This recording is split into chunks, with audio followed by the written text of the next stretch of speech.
Geno mara Nyakwaramogi ni ntiere kare arwaki ni machiegni mar yudo weche manyien mag Ratil odhiambo mar Jumapil dwe ndalo 21 dwe mar 4 2024 odiechieng' Nyakwaramogi mabende nyasi mar ik mar Jamadar Francis Omondi Ogola otimore Yanga e pare manitiere Alego Ng'ia e kaunti ma Siaya. Jotelo mopogore opogore noyworo kendo bende jopiny noyworo mar kuyo kod familia kaluwore kod wach mar tho mar Jamadar Francis Ogola. Jamadar Ogola ncho tho e masira ma koch mar ndege apoya nono tich ang'wen mokalo, kendo en kuyo ma jatend piny nyocha nolando ni mondo bandera mar piny Kenya, bandera mar jolweny kaachiel kod bandera mamoko mag piny owacho kata manitiere kuonde tije mag piny owacho mondo fwadhre e kor ongot. Magi gin weche mawaluwo ni Nyakwaramogi achiel kachiel, kendo wadwani wamigi yor adimba bang' kwayudo weche manyien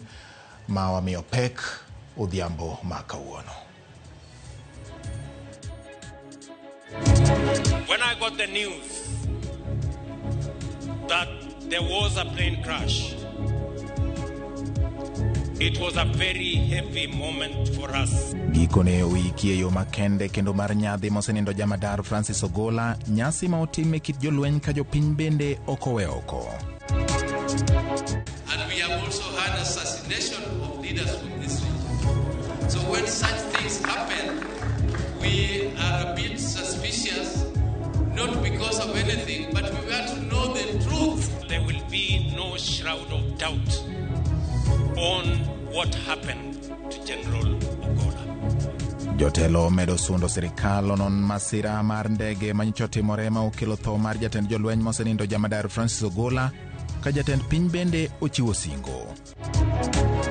Watu wetu wameathirika sana, na kwa saizi kuna watu wamehamishwa wanaishi kwa makambi na wanahitaji usaidizi tofauti. Watu wanahitaji chakula, kwa wakati wako kwa makambi wamekosa chakula. Koth mamedo chwe pacho ka odaro ji mathoth ka mwandu bende okethore ei moko kuom gwenge e otieno ma piny orugo kawuono.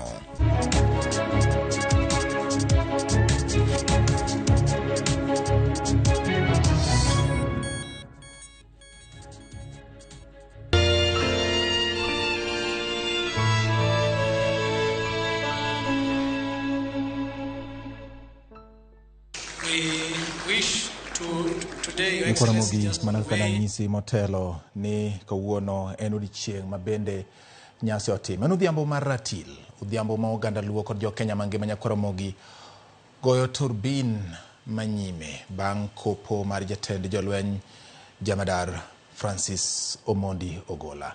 Nyakwaramogi tich ang'wen mar juma mokalo mane en tarik 18 ne wachako kodi wuoth mar kuyo kanyakla kod kata bang' report donjo mar tho mar jatend jolweny Jamadar Francis Ogola. Wasedach kodi ka warango sigand Jamadar kaka jalma obedo jaluo mokwongo donjo e lemo makamano. To bende mana kaka dwache, Jamadar okow e kare mar yweyo, kendo Ramogi TV ne omondo kinyi mang'ich mar keti wikoki nyaka giko mare. To pod wan mana kodi e odhiambo ni mar mi kaka chal e nyasi makende makoro waketo ni e yo mayot mondo mi bed gi ng'eyo kendo winjo matut ahinya kuom gik manotimore.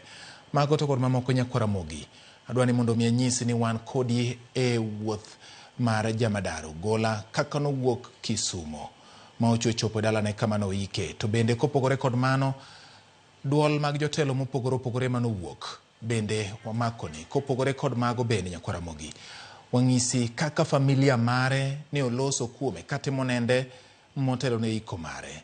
Gin weche mawaluwo kendo waketo ni yor adimba.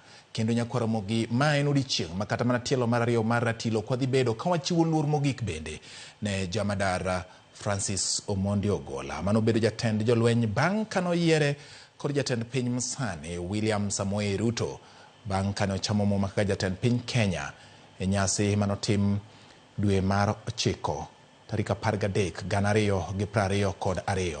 Gin weche mawaluwo ni Nyakwaramogi achiel kachiel, omiyo kinde ni adwani mondo mi arwaki ni machiegni e weche manyien mar Ratil. Jaloko mari luongo ni Wilson Ochoka, nyinga en George Bati. Machiegni anyuola mar mosenindo Jamadar Francis Ogola oyuage kaka jal majahera ma oluoro Nyasaye kendo konyo ji duto ma ok odewo kama ng'ato wuokie. Nyithind mosenindo Ogolla opako wuongi kaka wuoro mane omiyo gichopo lek maggi kendo gibedo okang' ma gintie sani. Kaka Judith Omondi lero, jamadar Ogolla oketie kare mar yweyo mogik e dalane Alego e kaunti ma Siaya.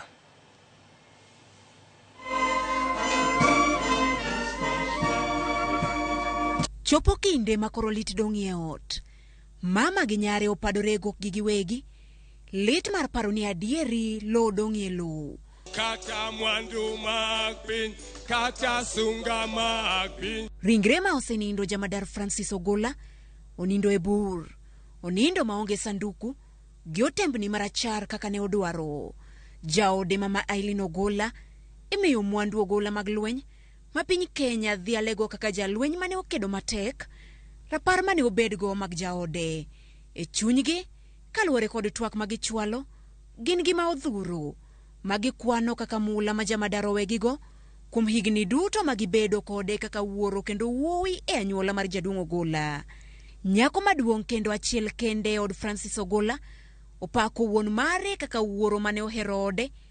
Lona chieng' koni dongo margi sombgi kendo bedo ni gin ji manyalo telo e kembe madongo mani oko mar piny Kenya en nikech wuon mare ne omiyo gi ranyisi makare ne otelo e timo okwacho. He loved his family. Fathers, show up for your family because your presence makes a difference.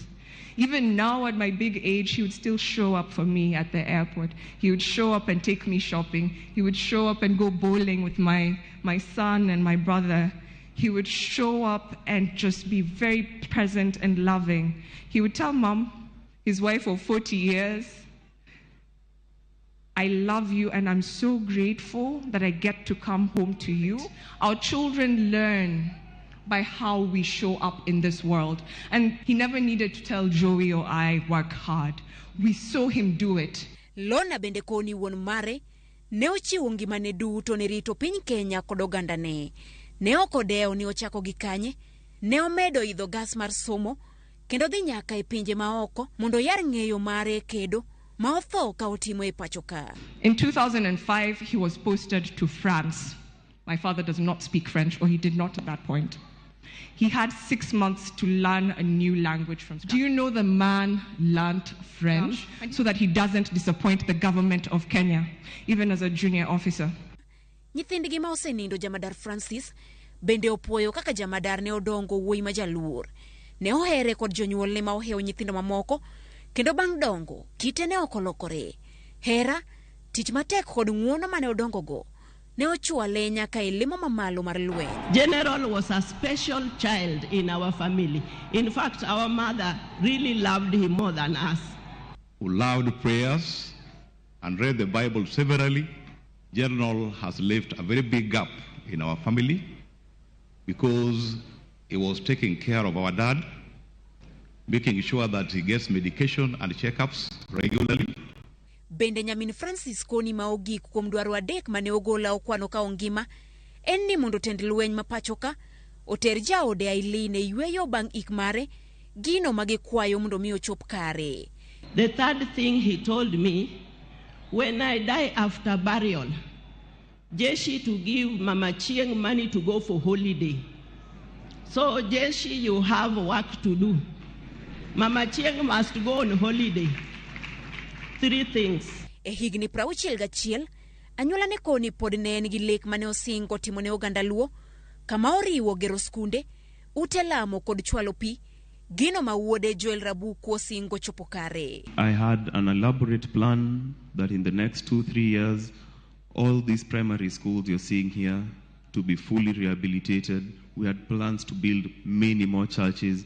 We had plans for everyone to have clean water. You don't have to be a politician to make a difference to your country. Gilete chunygi, giko ne tarik 21 dwe mar Ang'wen, obedo ne gi rapar. Ringre jamadar Francis Ogolla odokelo. Judith Omondi, Ramogi TV. Jolweny ma pachoka oywago jatendgi mosenindo jamadar Francis Ogolla moika yanga odiochieng' ma kawuono. E neno ma otimo e kinde nyasi mar ik mar jatende, Lieutenant General Charles Kahariri otimo mos ne anyuola mar Ogolla kod oganda makaluo kanyakla ewi masirano. Korka kore Major General John Mugaravai omedo puoyo mosenindo Francis Ogolla kuom ne bedo jatelo mani kod chuny kod chia mar telo. Opuoye kaka jal manuwuok oko mar kelo dongruok e sekta mar lweny. We wish to today, Your Excellency, just convey condolences of the KDF to the wider family of the late General, now that we are in his home area. Please accept our heartfelt condolences, as well as the people of Siaya and the general region of Nyanza, because this was your gallant son that you will be dearly missed. So kindly accept our condolences. General Ogolla was a fine airman. Above all, he was a leader, he was a commander, and he was a mentor to all of us in the Kenya Defence Forces.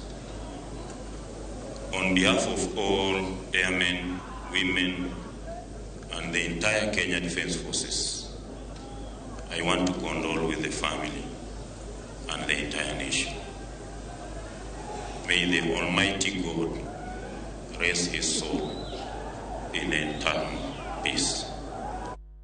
Kama medo dhi nyime nyakora mogi pondwan mane motendo kod nyasi mar goyo oriti ne mosenindo jamadara Francis Ogolla. Jatend piny Kenya William Ruto ne otelo ne jotelo mag sirikali kuyo kanyakla gi familia mar jatend jolweny jamadara Francis Ogolla e kinde ik mare manotimore Alego Usonga e kaunti ma Siaya. Ruto opoyo mosenindo Ogolla kaka jago mane ni kod lek maber ne migawo mar jolweny, kendo mano osenyiso nyalo mare mar tero migawono e rang'iny mamalo. Jalop jatend piny Rigathi Gachagua, jotend migepe Musalia Mudavadi kod spika mar od bura mamalo Moses Wetangula kod jatend migawo mar jolweny Aden Duale gin moko kuom jotelo manoteno Ruto e ikno. Singo mar sirikal neno ni lek mag Ogolla chopo kare, kendo neno ni arita mar Kenya okobedo kod ng'ikruok. We'll have is for His Excellency the Deputy President, followed by that of the Speaker of the National Assembly.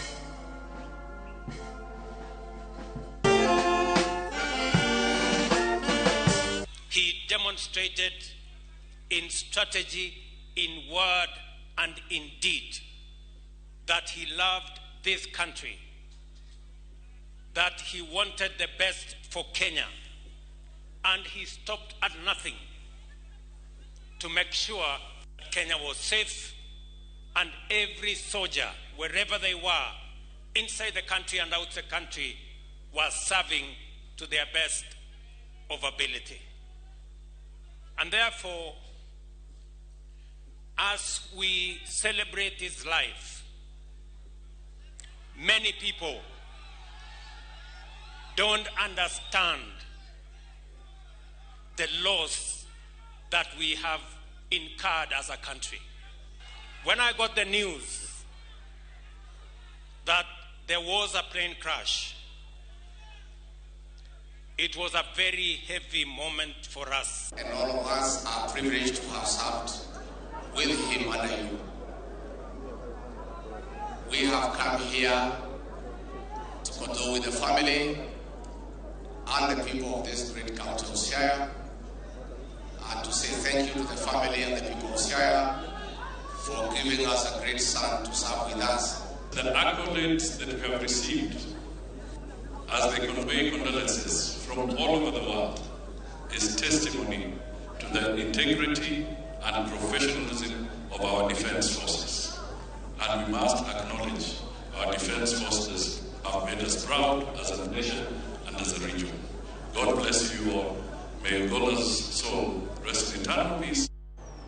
Goromogi mano kaka jatend piny William Ruto kanyakla kod jodito mamoko mag sirikal wuoyo kotenore kod wach mar neno kata timo neno mar mosenindo jamadara Francis Ogolla ma ik mar otim kawuono e gwenge mag Alego Usonga ahinya ng'iya bende entiere kar dak ma kata sub county ma Alego Usonga e county ma Siaya, kama jotelo mopogore opogore no yuoro mar miye kopo mogik kaka jatend jolweny mar piny Kenya. Parni Ogola mobedo jatend jolweny motho ka entiere tich, kendo en jatend jolweny mokwongo ma owuok e piny Luo e sigana mar piny Kenya nyaka ne piny Kenya yud loch kowuok e loch kata kowuok e telo mar jowagunda higa mar 1963. Tho mar Ogola nyocha otimore apoya nono e kinde ma ndege ne olwar kar saa 8:20 mar odiechieng' mar Tich Ang'wen e gweng' Masindar mayudore Elgeyo Marakwet, kama nodhi timo nonro mar ng'iyo kaka gedo mag sikunde moko ma igero gwenge makono, gwenge ma osebedo ka nitiere kod rochok mag arita ahinya kotende kod wach mag monj ma kinde ka kinde mitimo kod jomaundu manyayo kuo jamni nyandwat mar Hoho mar Okak. Jatend piny Kenya William Ruto bang'e nolando ayanga tho mar jamadar Francis Ogola kanyakla kod apisa mamoko mane gin godo ndege mar jolweny mane giringo godo ka gidhi ng'iyo kaka chenro mag dongruok mitayo kod jolweny e alwora no dhi nyime. Gin moko kuom weche ma bende omiyo piny Kenya obedo kod penjo mathoth, kendo bende sirikal singo mar neno ni otim nonro matut ka jatend piny owuon William Ruto osingo ne gidwa ni tim nonro matut mar yango ne to en ang'o mane nyalo kelo lwar mar ndege ma gikone to olal kod ngima jatend jolweny ma pacho ka jamadar Francis Omondi Ogola. Ne en kuyo kendo bende oganda mopogore opogore ne oyuoro ka kata mane kinde mane ko ringre ne kowuok e alap mar ndeke ma Kisumo ne ji go tiklo mar ng'iyo ni to en ng'ama nade. Jok manoko yudo thuolo mar romo kode Nyakoramogi ne oyudo thuolo mar go tiklo kendo neno sanduk manoting'e e nyamburko e kido moyiedhi ma bathe koni gi koncha nitiere kod kiyo mondo mi ng'at manitiere oko bende nyalo chwo wang'e mondo ne ni to en jal ma chalo nade, kata koponi ok oromo kode achiel kachiel to no nyalo neno kaka ne kowe gi kit kopo moyiedhi manyiso nyadhi manyocha ne en go. Kawadhi nyime Nyakoramogi wan kod weche ma bende otendore kod kaka wuodhe no bedo. Jolweny, jotelo kod jopiny ne oriwore kanyakla gi anyuola mar jatend jolweny mosenindo jamadar Francis Ogola ma wiki odiechieng' ma kawuono. Ringre mosenindo ne ochwal gi ndege nyaka e paw ndeke ma Kisumu ma kaeto ne okawe achiel kachiel gi nyamburko nyaka e kaunti ma Siaya kama ik mare otimore. Jopiny ne ochung' gi oko kendo chunygi bende ne ok otho, kendo ne giko ringre ma gikone okane kare mar yweyo mogik e yore nyadhi ka nyasi ne ota kod jolweny. Nyakoramogi ma e kaka wami kiyo manyisi kaka wuodh jamadar Ogola ne chalo kowuok e paw ndeke ma Kisumo nyaka e kare mar yweyo mogik. E wuodhe mogik e piny ka, ringre jatend jolweny jamadar Francis Ogola ne ochope paw ndeke ma Kisumo kar sari okinyi ka sanduk manoting'e obo kod bandera mar piny Kenya. Jolweny ma endo telo negi bende othal karito jatendgi ma ngimane nyocha ong'adore apoya e masira mar ndege Tich Ang'wen mar juma mokalo. Bang' rwake kod jolweny, ringre Ogola ne okete nyamburko moyiedhi ma bathe kiyo mondo mi ochiw thuolo ne jopiny mane oyuoro e ginga paya mondo gin bende gichiw luor margi mogik ne wuodgi manyocha magoro lal ga apoya. Bang' keto ringre ne nyamburko no moyiedhi, wuodh jamadar Ogola mogik e lop piny Luo ne ochakore. Nyamburko no ne owuok e paw ndeke ma Kisumo ka orieyo Kisian ka joma ne ochokore ginga paya diro wang'gi mondo gine ka iko Ogola dala. E apaya, apika 4 mamilo ma otito telo, nyamburko mag jolweny maluongore ni komando bende obedo bathe koni gi koni kendo keto diere nyamburko ma oyiedhi ma oting'o ringre jamadar Ogola. Jopiny mane ni kod apiko bende ne okodeo nengo mauta.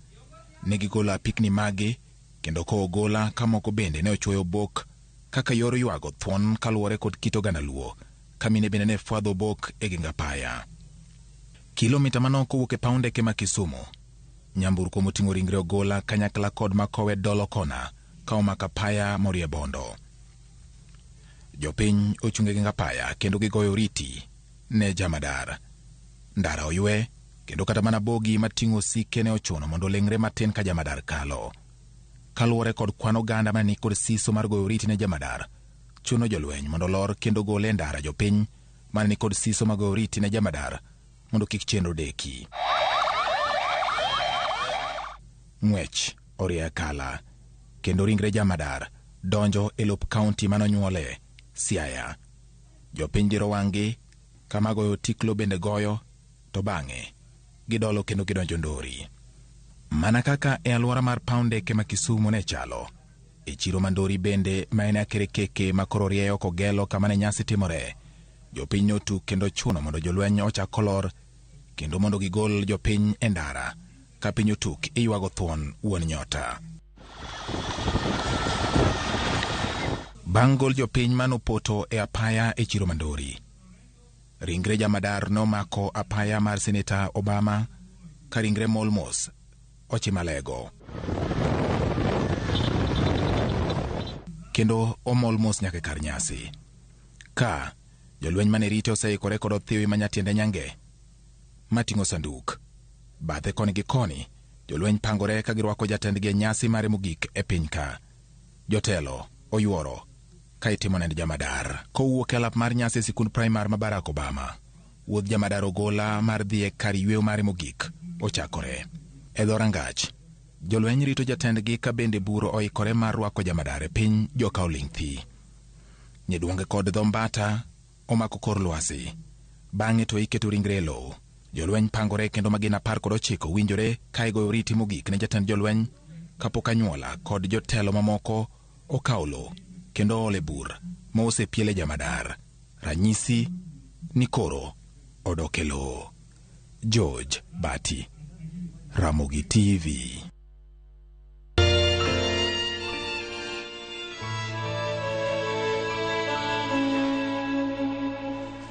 Rokamano nyakora mogi kuom medo kete Ramogi TV yo marwa mokwongo e dakika 21 mosekalo bang' sa achiel mar odhiambo mar Jumapil dwe ndalo 21 dwe mar Ang'wen 2024.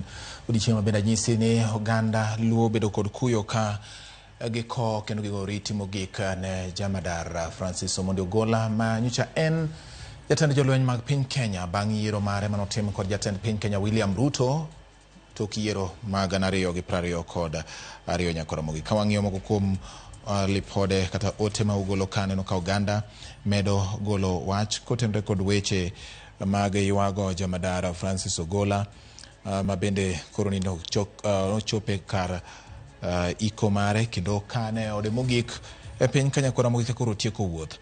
Wuodgo Toi Zadok wacho ni anto pod chunya lit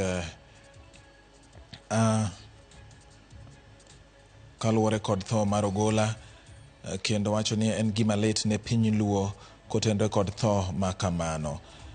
Kasto Simon bende nyisa ni today we don't just mourn a man. Wacho ni today we don't just mourn a man of valor, but we mourn the man who has always been ready to lose his life for his country. Wacho ni en jal manochiwore kendo noyie kata mana chiwo ngimane nikech piny Kenya. General ne owito ngimane apoya nono kendo bedo ni ne en apisa mar jolweny kuom thuolo to bang'e ndege kido mar kalapapla noduogo lwar e piny. Wacho ni kawuono ni wan kod kuyo kawaywago wuod Ramogi ma osenindo. Ngimane ong'adore machuok kendo e kinde mane en kod chia gi nyalo mar kelo lokruok mopogore opogore. Kata kamano pod wakuyo kendo waywak. Wacho ni tho en gima lit kendo en gima chwoyo chuny ahinya. Ok wanyal paro kendo ok wanyal lero malong'o kaka wawinjo. To kata kamano pod wakuyo. En wach marabora kama ondiki kod Simon Onyango nyakora mogi kowacho ni rest in power jalweny wuod Alego. Wacho kamano kendo Ramogi chopo no yo maler ahinya from Awasi border ka an jamta wuod Awasi border watching live from Awasi border ka kama na nya jamta wuod Awasi kaso wacho ni ng'ato ndiko kizungu moro kato okondike ma lera ahinya ndiko kizungu maler kata kamano gimote mowache moka winjere kasomo gino. Oduor Julius kantiere Marenga Beach Posho Mill wacho ni mora ahinya kod weche manyien mag Ramogi TV kendo kakukele. Helena Manyakwara min Jaki agoyo mos ne joluo te kuom wito ng'ama long'o e anyuolawa mar General Francis Ogolla bende timonegi mos. Nyakoromogi yiena mondo akaw yugi kanyo. Pod wan gi weche mamoko manyien ka bende ote magi kioro ne nambari 360 kata Facebook mar Ramogi TV Kenya, YouTube marwa en Ramogi TV Kenya bende kata Twitter @Ramogi TV KE, mano bende en mbui mar X. Pod abiro medo lwedo gi koni gi kocha. Omiyo kamoro moro ma intie med kete ka wakaw yugi ka waduogo. Pod wan gi weche manyien e ratil.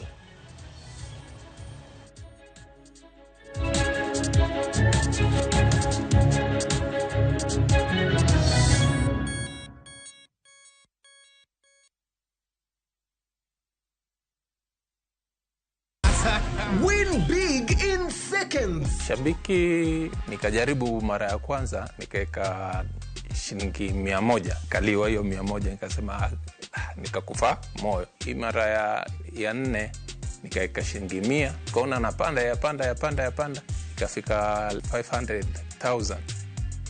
Nikamusisha msichana wangu mkubwa, nikaniambia dadi, toa hiyo, usiache, toa. Nikasema wacha tu niendelee tu kucheza.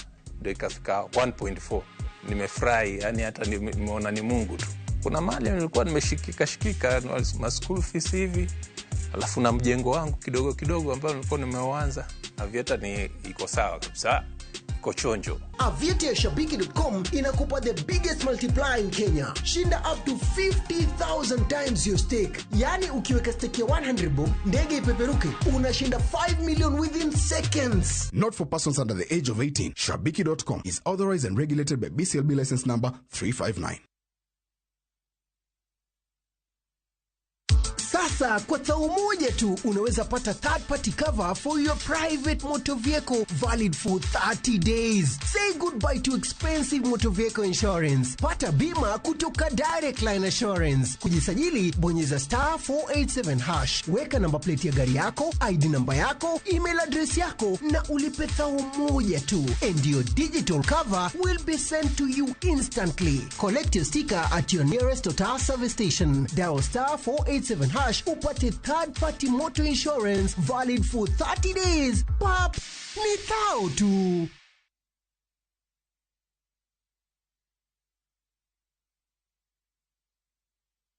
Na winjo mamit jabero pedoda mama. Na winjo mayo nyathino losoda. Ogenyo Nyarobi e bulldozer. Dial *487*3# to get this song. Bende isebedo gi siso mar ng'eyo gigo matimore alworani. Sama gari ofundoro ji mang'eny, koyudo hinyruok to kata insurance temo hepo. Obed chenro mag sirkal, obed masira mayudo ji kar tich. In safety mari, nikanye. Nonro mamulo ratichi. Somo kende oken kamoro mibro wach ni ng'at mosomo ni dongere wacho ni ng'ani succeed in life. Wuok tich ka wuok tich. Iro curriculum design uchinj. E chenro mar rameny piny, sa 1:30 otieno. Wan oganda lunya ka koro waneni to be wanyalo bedo gi kembni. Nyise oganda jo Kenya gimonjo be ni giwinjo kuomi. Kai kelo ni gi Lydia Okeyo. Nyakoro ngajo ng'ato mar rameny piny. Chick by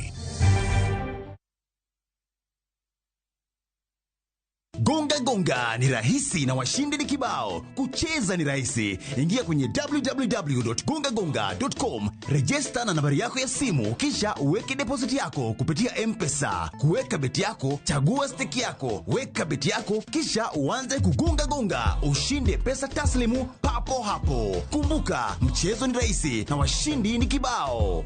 www.gongagonga.com. Hairuhusiwi kwa walio chini ya miaka 18. Imesajiliwa na BCLB number 359.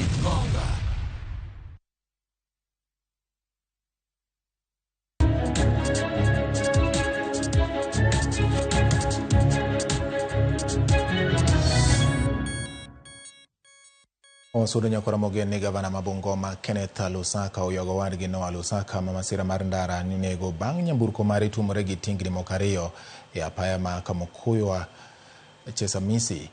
yangore ni tingnigo ma ting'o niang' ne onge kod teni e kinde mag masirano manotimore kar saa 5 mar otieno ma piny orugo kawuono.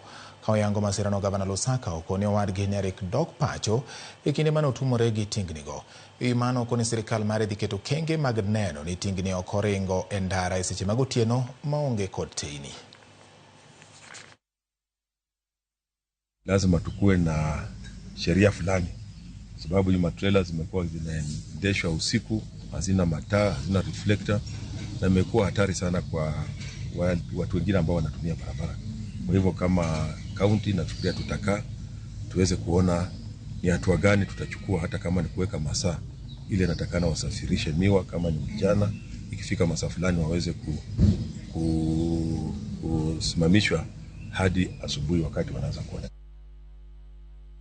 Nekoromogi wadhi nyime kod weche mamoko bende kama masirano manotimore apaya mabendo lal kod ngima wadgi gavana mar Bungoma Ken Lusaka, wadgi miluongo ni Noah Lusaka, notimore apaya ma Kamukuiwa kadhi Chisamis. Koro kawadhi nyime kendo to wasudo kendo wang'iyo motenore kod weche mamoko. Riwruok mar lakteche mar KMPDU ywak ni sirikal pok oikore makare mar twak kodgi kata odoko ni gin giwegi to gisechiwore mar lalruok mar tieko ng'anyo. Gimero ni gin kod geno ni romo magidhi timo sani gi sirikal dhi kelo winjruok madhi miyo gidogi e tich machiegni. Romo ma osebedo ka timore e kinde riwruogno kod sirikal ok osenyuolo lemo moro amora ka giywak ni chal ni apisas mag piny owacho ok ochiwore mar keto winjruok gi lakteche kata bang' doho golo chik mondo tim kamano. Initially, we wanted that by the time we were ending strike, we have those doctors already employed. We didn't want this process, so those are some of the things. Yes. And also, even the basic salary areas, we wanted the instant. But now they'll offer they'll offer paying in installments. So because we are looking at aspect of compromising, that's the thing. That's what I was just saying. We have not saying everything now. We can compromise and have a timeline of implementation of some of these things, but with clear-cut plan. We hope these conciliations will bring something. I know that there's somebody here watching this evening, hoping that this strike can end soon so they can go and get that surgery that they've been waiting for. So that's what I hope, that even as we go this evening to meet the governors and the other government officials, they'll be coming with that kind of similar tone, a tone of bringing and bridging the gap.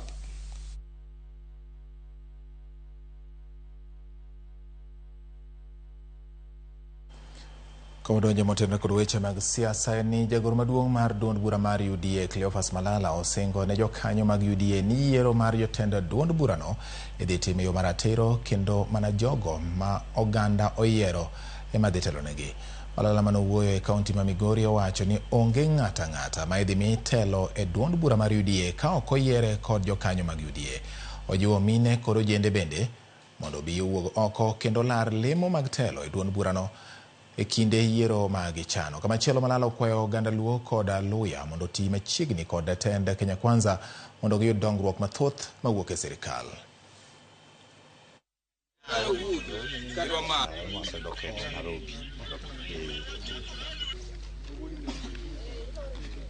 Kutoka tarehe 26 tutakuwa na uchaguzi kwa kaunti zetu. Tukifika mwezi wa August tutakuwa na uchaguzi hapa Migori. Hatutaki wale viongozi ambao wanajiweka katika viti. Chama cha UDA kinasisitiza kabla uwe kiongozi ni lazima uchaguliwe na wananchi wa hapa chini. Sio mambo ya kuchaguliwa ati kama wewe ni rafiki wa party leader, wewe ndio unakuwa official na unapewa tikiti direct. So mimi nahimiza vijana wa Migori, mujitokeze. Nahimiza wamama wa Migori, mujitokeze kabisa, muwanie hizi viti. Na tumesema chairman akiwa mwanaume, vice chair ni lazima awe mwanamke.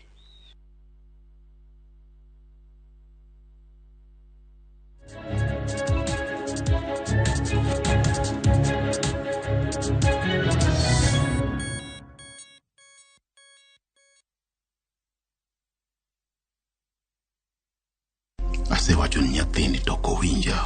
To sani oseguro tiende dalani. In a world where faith, fear, sacrifice, and the complexities of father-son relationship collide. The son must choose his path and his own legacy.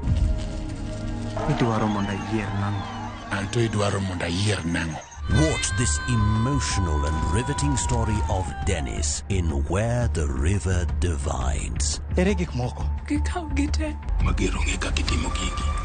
Watch the best content on the go only on Viusasa.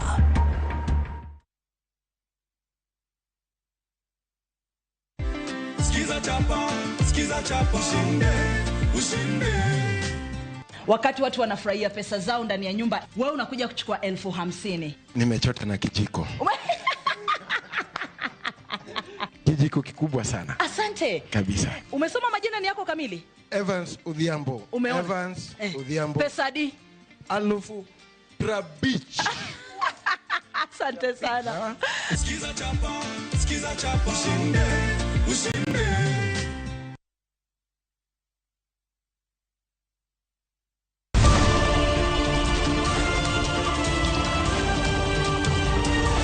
Koru torugi mage. Weche manyien. To chuny mbaka en nyiero, ywak kod muodo lak. Matwak kod duond jopiny. Nyakora mogia jong machiegni neno weche manyien. Ma en Rupiny kod mbaka oromo. Ramogi TV.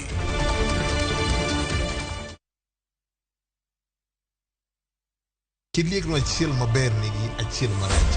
Kit telo mane ma gidwaro nyiso generations mabiro. Sama winjo ki ineno kiyanyo wadu mbui kikiringi donje. Kenya waber kabisa e pepa. Pinje moko kawa blueprint. Wanto wandiko kakanyo to wakete shell. Joma ne nigi lony kano chako timo gini kendo. Classification meeting moga. Oyo kose yier jotelo. We must allow them to work. Kiwe siasa tenge migo okocha. Ber mar ng'ato papi elach. Ka papi e tekni to lokie patan. Janyao onge mbala.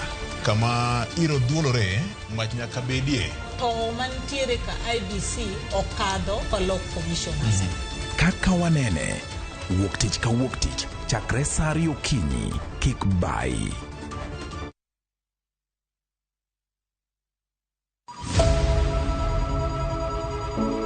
Wuoth mar manyo chang. Wawuoth e piny mar thieth kokalo e wang' jogo mosedake. Thieth sani nitie Kenya ka, dakteche nitie, masinde nigo mwanyalo thiedhi michangi. Kata ibed jachiw thieth, kata mana jalno madwa ng'eyo gik matimore e sekta mar thieth.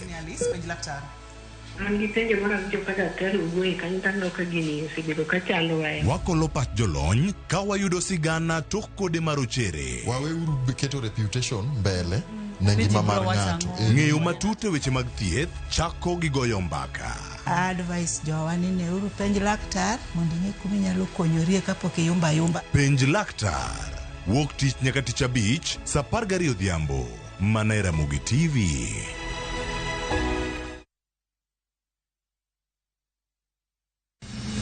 Chieng' tich adek ka tich adek.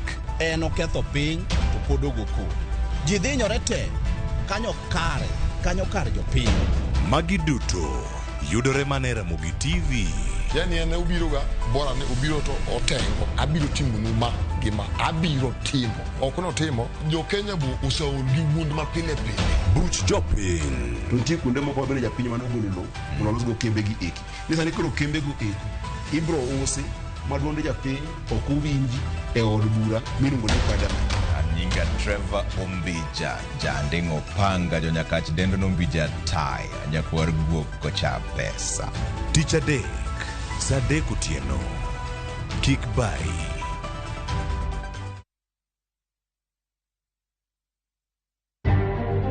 Bende isebedo gi siso mar ng'eyo gigo matimore e alworani. Sama gari ofundoro ji mang'eny koyudo hinyruok to kata insurance temo hepo. Obed chenro mag sirkal, obed masira mayudo ji kar tich. In safety mari, ni kanyo. Nonro mamulo ratichi. Somo kende ok en kamoro mibiro wach ni ng'at mosomo ni dhongere wacho ni ng'ani dhi succeed in life. Wuok tich ka wuok tich. Iro curriculum design uchinj e chenro mar rameny piny saa 1:30 otieno. Wan oganda luo nyaka koro waneni to be wanyalo bedo gi kembni. Nyise oganda jo Kenya gimonjo be ni giwinjo kuomi. Ka ikelo nigi Lydia Okeyo. Koro ng'ajo ng'ato ak mar rameny piny. Chik by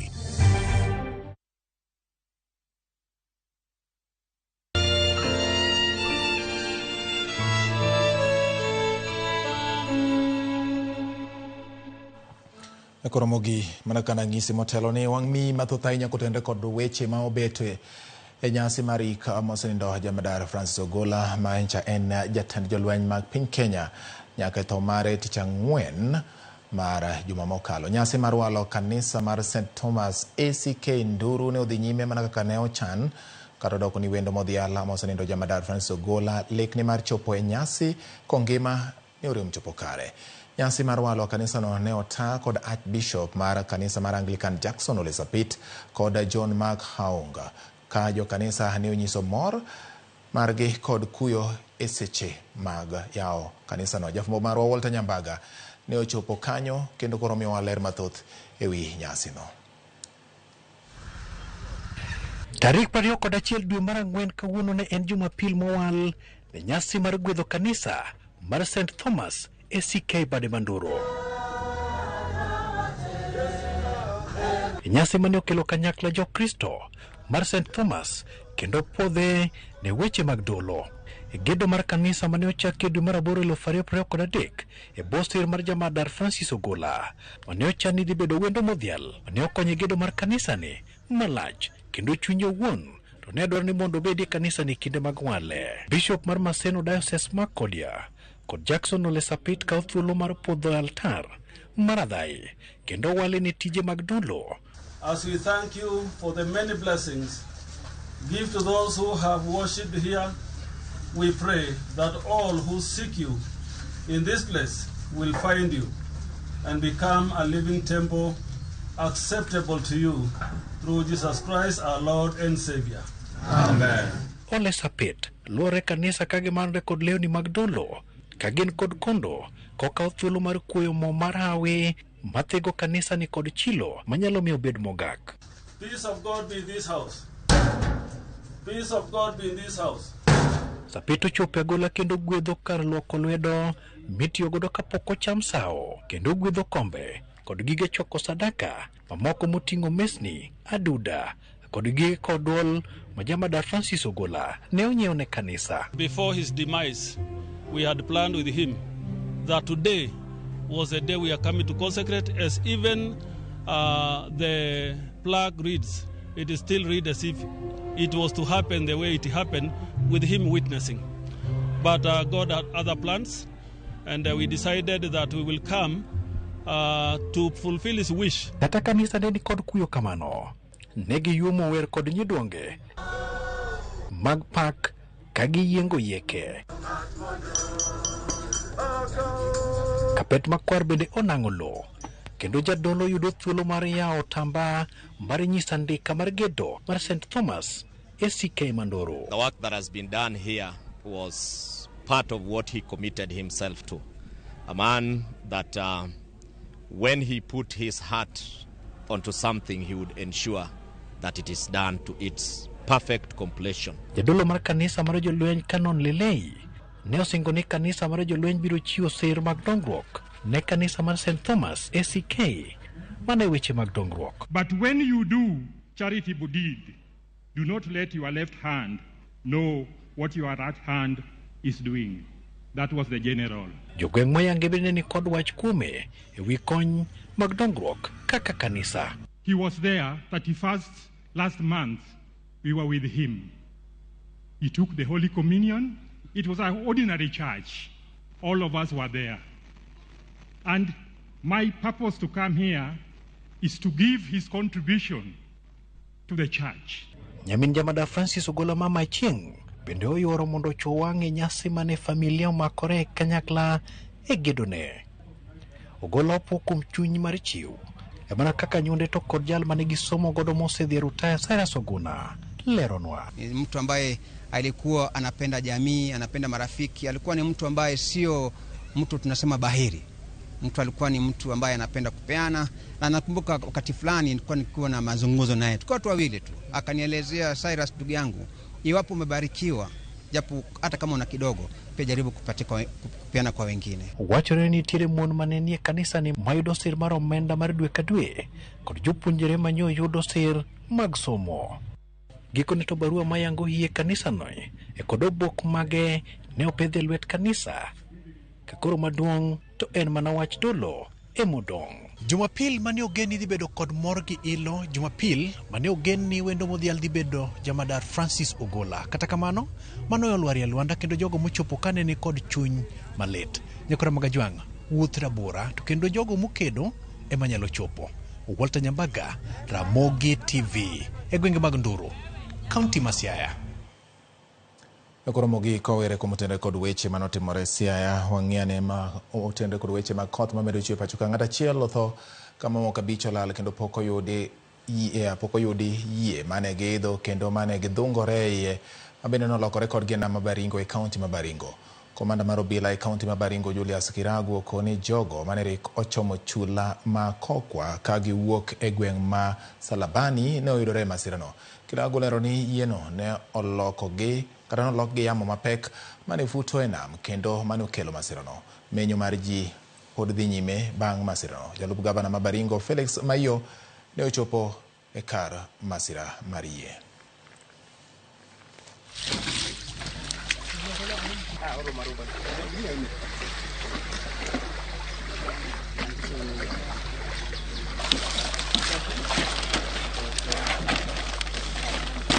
Mnaona bahari kwa saizi imechafuka, inahinda our effort kuwaokoa.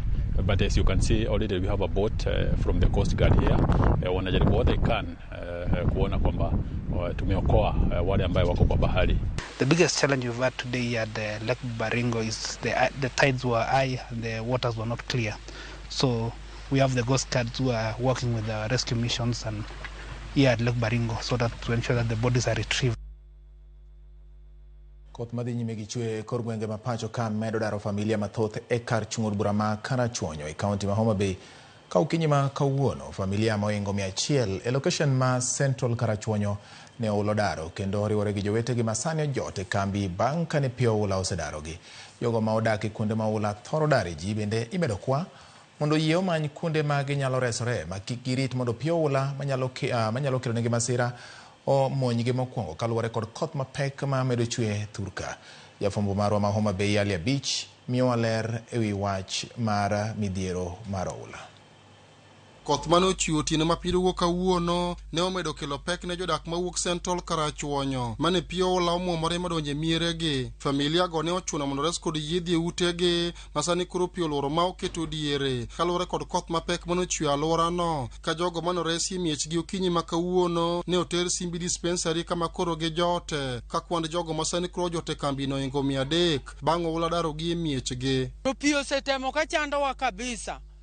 Gweng' mar Kugembo wan mana Simbi kata sani pi opong', mon igolo mana gi yiedhi, mon igolo mana gi ngai, onge kaka gibi, onge kaka gitim. Wasayo kendo wakwayo gi Roho ma Nyasaye ni konywa uru, wan kodu nwagonu kura. Lep wadhi, chambwa mane wan go matin bende odhi, kaka watimre onge, an chiliel, oda bomukore, konywa uru.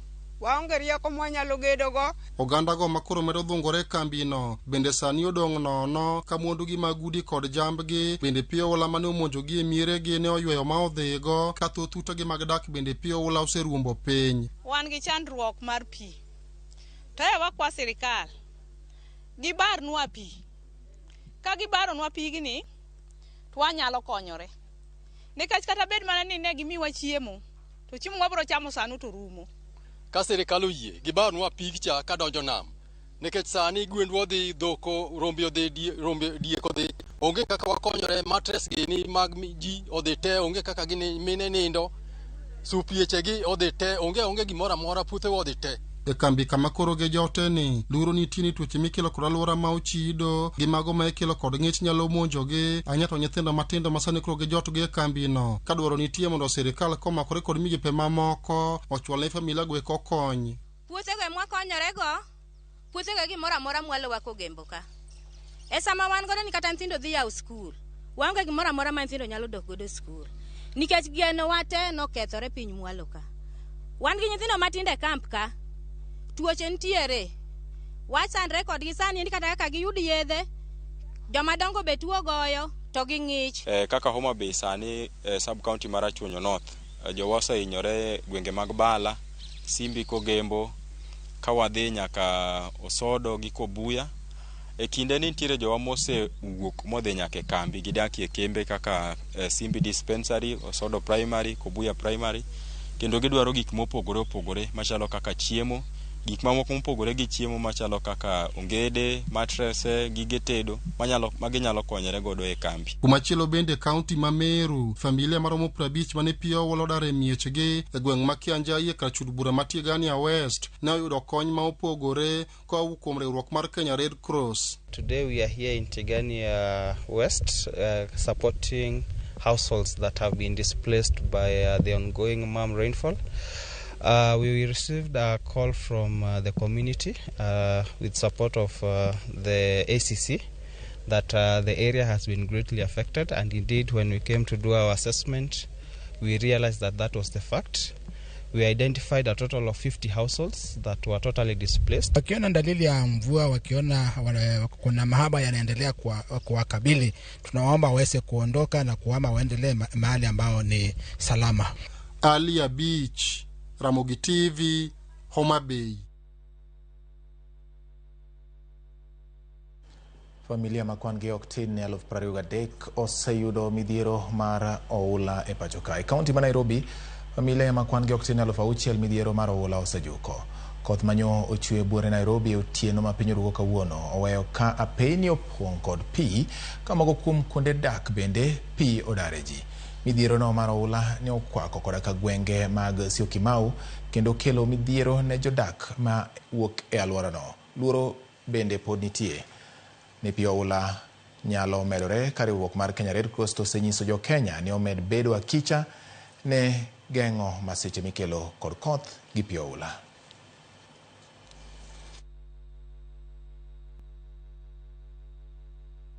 It was around 3-4 in the morning when the water level started coming up.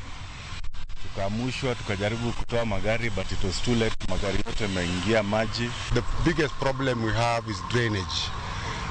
The road construction that was being done at the back there has blocked the water. Ndio maana tuko na hii maji. Ila harakati mimi nimelala, tuko na mtoto kwa nyumba, mama bibi yangu alikuwa hapa nje, alikuwa anafanya usafi. In that process nakasikia akaniita, toka nyumba inaanguka. Mimi nikatoka kwa kitanda, kabeba mtoto wangu, nikamweka kando, tukatoka nje tukatoroka. Mimi nilikuja tu asubuhi, nikakuta nyumba imeangukiwa. Bahati mzuri siku kuwepo.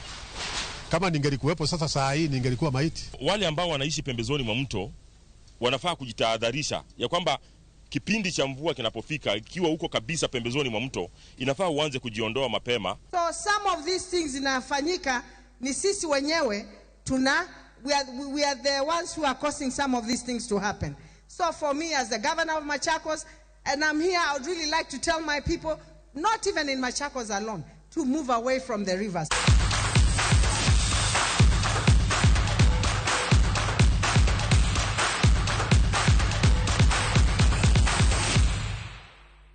Machini ya Ramogi koro wadonje weche mag tuke kama kawuono ni ne dabi e kinda mashemeji. Gol mar jatugo Austin Odhiambo okonyo klab mar Gor Mahia loyo klab mar AFC Leopards gol 1-0 e tuke mag mashemeji dabi mano bagi alap Manyayo National Stadium e kaunti ma Nairobi. Loch mar Kogalo miyo gi geno mar kawo kombe nyadi 21 kanyaka sani gimako thuolo mokwongo gi points 50 kod 7. Wake jaribu contain pressure. Najua kuwa hapa sikuwapanga na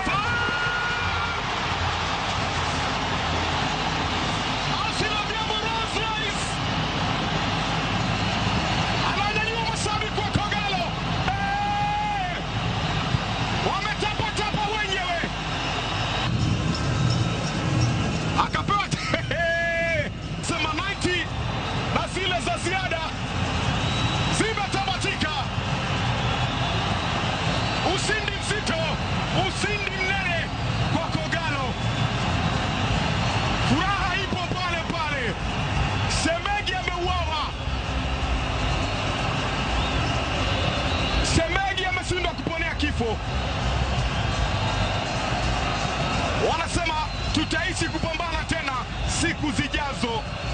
lakini msimu huu wametupiga nyumbani. Tim mar Zetek Sparks utieko listi mar timbe boro donjo e nus finals mag tuke mag FKF Women's Cup bang' loyo tim mar Kisiwa Starlets gonde aboro kuom nono e lap Masudi Stadium. Zetek Sparks noyudo gonde mapiyo kokalo kuom jotugo Beverly Nadika gi Chaviha Sheril manoloyo dakika mar 13 kod 32 kaluwore. Sparks nomedo gol mar adek kokalo kuom jotugo Beverly Nadika kapok Fridas Abdalla medo gol mar 4. Loyo gonde no dhi nyime bang' Otieno Violet nomedo gonde 2. Ana Arusi kaachiel kod Odian Christabel otieko loyo gonde ne Sparks.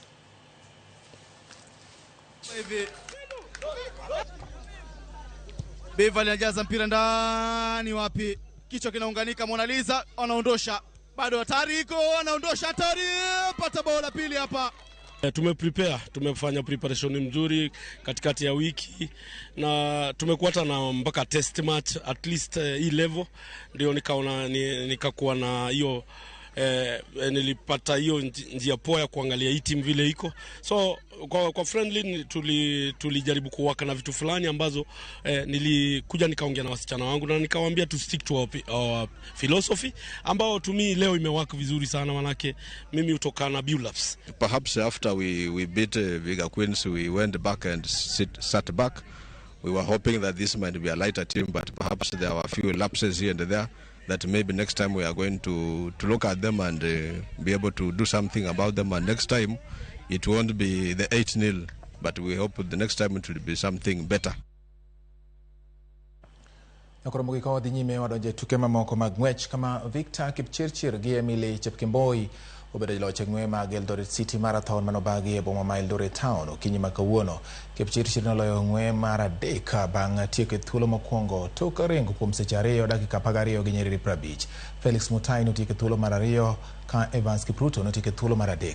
Kidieny mar Wakeini Chepkemboi notieko e thuolo mokwongo bang' ringo kuom seche 2 dakika 30 gi nyiriri 14. Akeno Martha gi Joanna Chepkosgei notieko e thuolo mar 2 kod mar 3 kaka luore no.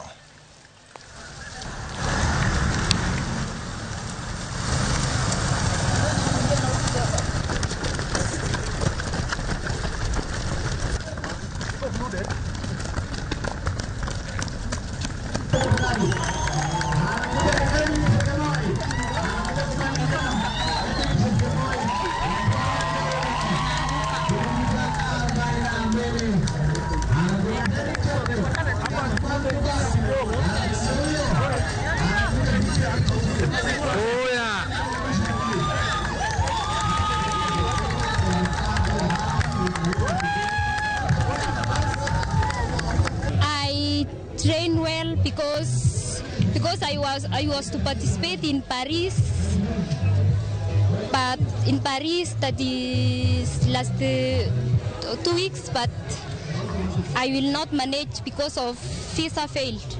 So I come here because I'm prepared. Siku ya leo race ilikuwa sawa. Nilikuwa na injury lani nilifika 33 kilometers. Hapo sasa ndio nikajua ndaweza win leo tena mara ya 3. Nakoromogi mago kaka jong'wech noringo e Eldoret Marathon manobagi okinyi ma kawuono ka wadhi nyime ni Perez Jepchirchir owe rekod mar ng'we kinda gi nyiri 45 bang' tieko thuolo mokwongo e ng'we mag London Marathon. Jepchirchir ma en jagni 30 notieko mbele Tigst Asefa mawuok e piny mar Ethiopia gi ja Kenya Joyce